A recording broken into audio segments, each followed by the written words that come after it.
From the early 1900s, the United States was embroiled in a series of military conflicts in Central America and the Caribbean, known as the Banana Wars. These wars were not just about battles and territories, but also about power, politics, and profit. At the center of these conflicts was the United Fruit Company, a massive multinational corporation with significant regional investments. The company's economic interests often clashed with the political goals of local governments, leading to military interventions by the US to protect its assets and secure access to markets. During the Banana Wars, the US government and the United Fruit Company were closely intertwined, with the company using its influence to shape government decisions and policies. The US government sometimes intervened in local conflicts to protect the company's interests, even if it meant violating international law or supporting authoritarian regimes. The Banana Massacre in Colombia in 1928 is a tragic example of this corporate influence, where the United Fruit Company colluded with the Colombian government to suppress a strike by workers, leading to the death of hundreds of people. This event underscores the complex relationship between the economic interest, foreign policy, and military interventions, and the intertwining of corporate power and political decisions. The Banana War set to precedent the US interventionism and the use of military force to protect economic interests abroad, leaving a lasting impact on modern US politics. Join us as we delve into the legacy of Banana Wars, discovering how economic goals, political strategies, and their ongoing effects on modern American politics are connected. The Banana Wars was a series of conflicts between 1898 and 1934, in which the United States engaged in military occupations, police actions, and interventions in Central America and the Caribbean. These wars were driven by economic and militaristic motives, aiming to protect US commercial interests, maintain regional influence, and secure the Panama Canal. The US Marine Corps performed a notable role in these interventions, with support from the Navy and occupational involvement of the Army. Companies like the United Fruit Company, which is deeply invested in producing bananas and other commodities in the region, influenced these conflicts. The term Banana War was popularized by the writer Lester D. Langley, highlighting the complex interplay between economic ambition, political strategies, and the lasting impact on modern US politics. The Banana War climaxed a 6-year trade disagreement between the US and the EU. The US complained that the scheme from the UA was giving banana producers from former colonies in the Caribbean easier access to European markets that broke free trade rules. In the late 1800s and early 1900s, the United States began expanding its influence worldwide. This was a time when the US was looking for new places to sell its goods and protect its interests. The US found a region rich in resources and strategic value in Central America and the Caribbean. This set a stage for a series of conflicts known as the Banana Wars. During this time, the Monroe Doctrine and the Roosevelt Corollary significantly shaped US foreign policy. The Monroe Doctrine, established in 1823, declared that any intervention by European powers in the Americas would be considered a hostile act against the United States. The Roosevelt otherwise, introduced in 1904, extended the Monroe Doctrine by allowing the US to intervene in the affairs of Western Hemisphere nations to maintain stability and prevent European intervention. The US had a strong economic interest in Central America and the Caribbean, particularly in the banana industry. American companies such as the United Fruit Company had substantial investments in the region. These companies wanted to protect their profits and ensure access to the market. As a result, the US government became increasingly involved in the region's affairs, often intervening to protect American business interests. Only 7% of Europe's bananas came from the Caribbean. The US multinationals controlling bananas in Latin America had 3/4 of the EU share. Despite this, the US filed a complaint in 1997 against the EU with the World Trade Organization. They won the case, and the EU was instructed to alter its rules. The Banana Wars began in 1990 and lasted over 2 decades. The United States, supported by the World Trade Organization, claimed that the EU system unfairly restricted the entry of their bananas to the EU. The WTO ruled in favor of the US, stating that the EU's bananas import regime was inconsistent with WTO rules. The WTO is the only international body that deals with trade rules between countries, promoting free trade. In 1994, it superseded the General Agreement on Trade and Tariffs. The WTO also has the power to legislate on disputes and coordinate new rounds of negotiations aimed at dismantling trade barriers worldwide. The EU was found to violate the non-discrimination rule, the MFN or Most Favored Nation rule, the National Treatment Law, and the General Agreement on Trade and Service rule. Despite the WTO ruling, the EU introduced a new banana import regime in 1999, which was also found to be incompatible with WTO rules. The banana war significantly impacted the WTO and the global trading system. The dispute highlighted the challenges of balancing the interests of developed and developing countries, the importance of adhering to WTO rules, and the need to effective dispute resolution mechanisms. The banana wars also underscored the potential for trade disputes to escalate into broader trade conflicts, with the US imposing sanctions on EU products ranging from French handbags to Italian pecorino cheese. Since 1975, each Caribbean country had a quota of banana that enabled them to sell to Europe. That way, it would help the economies of such countries to grow independently without depending on overseas aid. The European Union had a special trade agreement with the Caribbean countries called the CARIFORUM EU Economic Partnership Agreement. This agreement, signed in 2008, helps trade between EU and the Caribbean by making it easier and more predictable. It also opens the EU market for Caribbean services and products, allowing Caribbean companies to do business in the EU. The EPA covers more than just trading goods. It includes services, investment, and other trade-related issues. It also supports the Caribbean region's integration and development. The agreement aims to benefit both the EU and the Caribbean by promoting trade, investment, and cultural exchanges. It was also aimed at protecting banana farmers in the Caribbean against any competition from Latin America, who had cheaper bananas because they are grown on large-scale, mechanized plantations run by giant US-based corporations. The United States' involvement in the banana industry began in the late 19th century. American companies like the United Fruit Company and the Standard Fruit Company established banana plantations through Central America and the Caribbean. United Fruit Company was founded in the United States in 1899, primarily focusing on cultivating bananas in Honduras, Costa Rica, Guatemala, and Panama, when it was still a department of the Republic of Colombia. The goal with these countries to export to the North American market. By 1901, the company had started gaining so much influence that the Guatemalan government hired it to run the National Postal Service. To a larger part, this company single-handedly started the protracted and tragic story of the United States military intervention in Central America. It was an intervention further driven a widespread belief in manifest destiny and a protectionist policy that was focused on US companies having interest in Latin America. During this period, the dozens of small wars that the United States instigated throughout the Caribbean and Central America significantly affected how the people of that region viewed the United States. Even up to this date, the Marines, Army, Navy, and CIA were all active in part of the Coverts War, enabling military juntas and right-wing dictatorship to stay in power, provided they cooperate with American business interests. The most significant event occurred in 1903, when separatists in the Department of Panama, backed by the United States, declared their independence from Colombia. At the time, the United States dispatched troops to support and assist the rebels, resulting in Colombia losing its northernmost department and control over Isthmus of Panama. America claimed United Fruit interests in Panama were at risk, but they wanted to buy the Panama Canal from the French, even if it was still under construction.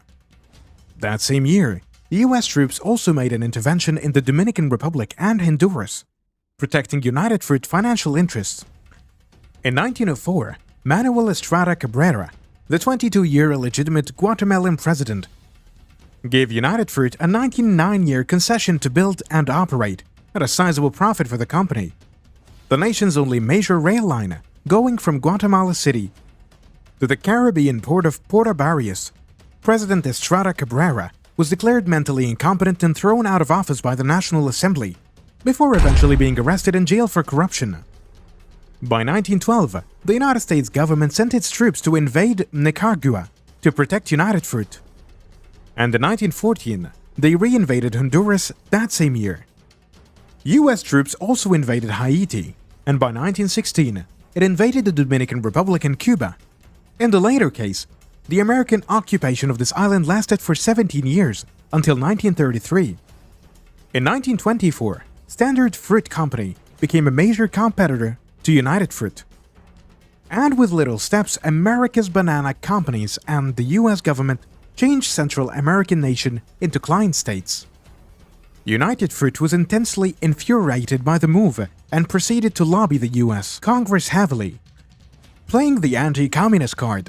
By 1949, United States senators started criticizing the Guatemalan government, accusing them of not doing enough to protect American corporate interests. Early in 1954, United Fruit cooked up a fictitious report on Guatemala, which claimed Moscow was directing the country's agrarian reforms. The president of the United Fruit, Samuel Murray, circulated the report in the US Congress. Murray's assertion that Guatemala was spreading Marxist ideas throughout the continent prompted proclamations of communist infiltration by conservative congressmen. While there wasn't any real evidence to support these claims, in June of the same year, President Eisenhower agreed to use military bases in Nicaragua and logistical support from the CIA to overthrow President Arbenz. The Guatemalan colonel, Carlos Castillo, thus attacked the government in what his supporters called the Liberation War against Communism. With US help, he succeeded in forcing Arbenz into exile. Within a few months, a rigged election put Castillo into office as the new president of Guatemala. United Fruit was given back all the land Arbenz had expropriated, plus an 11 million tax windfall as consolation. Efrain Reyes Montt, who later became one of Guatemala's most hated presidents, played a role in support of Colonel Castillo during the coup. By 1947, United Fruit's influence reached an apex.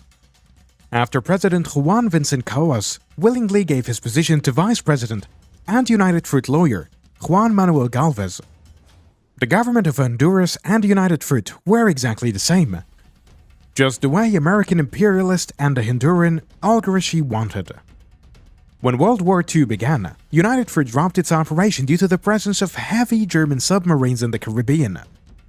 During that time, United Fruit employed the creator of Hagar the Horrible, Dick Brown, to direct a cartoon based on the popular Brazilian singer and movie star Carmen Miranda. The cartoon aimed to become the company's main advertising campaign when the war ended.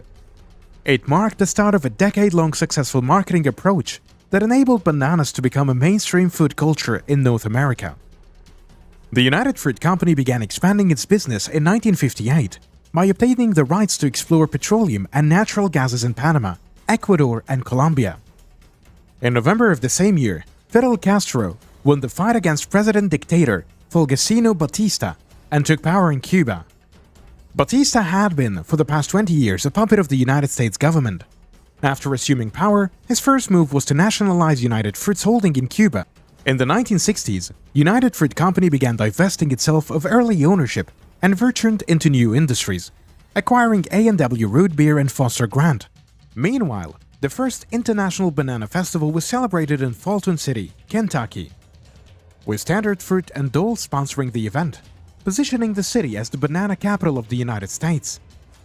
Around the same time, Gabriel Garcia Marquez published Cien Años de Soledad, 100 Years of Solitude in Buenos Aires, drawing inspiration from the 1929 strike of Colombian banana workers against United Fruit. In 1969, Eli Black, a Polish-born Orthodox Jewish rabbi turned businessman, became the largest shareholder of United Fruit through AMK, a conglomerate that included the John Morrill Meat Company. The following year, United Fruit and AMK merged, forming United Brands. By 1974, Costa Rica, Colombia, Honduras, Guatemala, and Panama established the Unión de Países Exportadores de Banano, the organization of banana exporting countries, to defend their interests against United Brands and other American companies operating in Central America. This organization aimed to maintain high crop prices and adopt common policies. United brands facing pressure from this organization threatened to pull out of the region, but ultimately did not follow through. This period marked a significant shift in the balance of power between multinational corporations and the countries they operated in, highlighting the complex interplay between economic interests, political power, and corporate influence in shaping the global trade landscape. The United States became embroiled in the long-standing Banana War dispute with the European Union over the EU's preferential trade regime for bananas. Despite not directly exporting bananas to Europe, the US, particularly companies like the United Fruit Company, was deeply concerned about the EU's banana import regime. The EU's Common Market Organization for Banana favored bananas from the EU overseas territories and former colonies, while restricting entry from other countries, including Latin American nations, where US companies had significant investments. This preferential treatment gave to ACP, Africa, Caribbean, and Pacific countries by the EU was seen as unfair by the US, leading to a trade conflict that lasted for over 2 decades. The United States faced a significant trade deficit, with projections indicating a potential $300 billion current account deficit in 1999, surpassing past records. This economic turmoil raised concerns about the future of free trade, with history showing that trade conflicts can have severe consequences. The Banana Wars, for example, demonstrated how seemingly trivial issues could escalate, leading to retaliatory actions among trading blocs and threatening global financial stability. The dispute raises questions about the future of free trade, which is when countries agree to trade with each other. Free trade often involves making deals, like one country opening its market in exchange for another country doing the same. Those who support free trade warn the past protectionists and trade disagreements, like in the 1930s, can lead to economic problems. The banana dispute shows how small trade issues can grow and affect many things. It could lead to more trade barriers between countries and cause financial instability worldwide. This matters for the many people whose jobs and lives depend on trade, not just in Europe, but also in developing countries. It's important to work together to keep global trade stable and beneficial for everyone. The effects in Europe following the resolution of the banana wars between the EU and Latin America include significantly reducing tariffs on bananas imported from Latin America. This agreement aims to end the long-standing trade disputes and promote fairer trade practices. As a result, European consumers may benefit from a wider variety of bananas at potentially lower prices. This resolution could also lead to increased competition in the banana market, potentially impacting European producers. Overall, the effects in Europe are expected to include greater access to bananas from Latin America, change in pricing, and more competitive banana market landscape. The US has imposed an import tax on various European products, acting as a financial guarantee that European exporters must provide to the US customs to cover potential future duty costs. If the WTO rules in favor of the US again, this could affect EU exports worth approximately $520 million annually, putting thousands of jobs at risk, including those in the Scottish cashmere industry and automotive industry in the borders. For instance, Scottish cashmere producers Clan Douglas might need to eliminate 700 jobs if its 1.25 million US exports are lost. There is not much difference in the automotive industry either. Bananas are vital to the Caribbean economy, with half the region's population relying on the banana industry for their fundamental needs, such as food, housing, and education. If the EU's preferential treatment is abruptly withdrawn without providing enough time for farmers to explore alternative land uses, the Caribbean economy could suffer severe consequences. Moreover, the impact of this dispute on the developing world, particularly the 71 African, Caribbean, and Pacific states under the Loan Convention, could be even more significant. This agreement, established in 1970, obligates the European Union to foster trade with its former colonies. The Loan Convention has been instrumental in promoting economical development and reducing poverty in these countries by providing preferential access to the EU market. The banana dispute could potentially disrupt this progress, highlighting the vulnerability of developing nations in the face of global trade conflicts. The banana wars between the EU and Latin America ended, and it was good news for developing countries. Europe lowered tariffs on bananas from Latin America, making them cheaper and more accessible. This was great for banana farmers and workers in these countries, as they could sell more bananas and earn more money.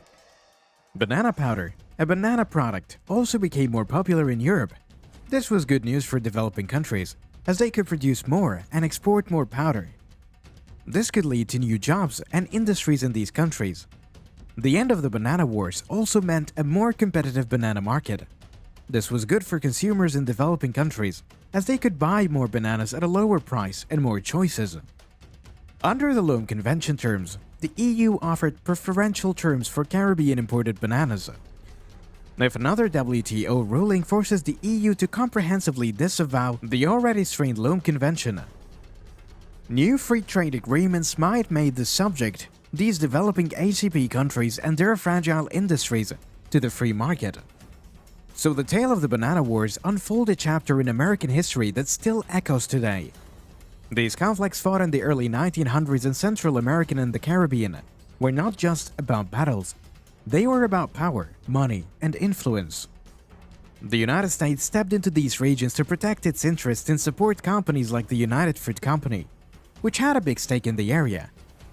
The United Fruit Company, a powerful multinational corporation, used its influence to shape governmental decisions and policies, leading to military interventions that protected its investments and secured access to markets. These wars lasted for years, shaping how the US would act in the world for years to come. They set a precedent for the US interventionist and the use of military force to protect economic interests abroad. The conflict in countries like Cuba, Panama, Honduras, Nicaragua, Haiti, and Dominican Republic revealed the strategic importance of the region to the United States and its efforts to maintain dominance in the Western Hemisphere. The Banana Wars were a time when the US government and the United Fruit Company were closely intertwined, with the company using its influence to shape government decisions and policies. As the dust settled in Banana Wars, they left behind a story of how business and politics can mix in complex ways. The legacy of these conflicts show us how decisions made in the past can still affect us today. The Banana Wars set a pattern for how the US would use its power and influence in other countries, leaving a mark on modern American policies and foreign relations. The enduring impact of these interventions on contemporary US political landscapes underscores the importance of understanding the legacy of the Banana Wars and the future it holds for future of American foreign policy. The Banana Wars serve as a reminder of the complex interplay between corporate power, military interventions, and the pursuit of strategic objectives, as well as the enduring impact of these interventions on contemporary US political landscapes. If you enjoyed watching this video, do leave a like and subscribe to this channel for more interesting stories and hidden stories.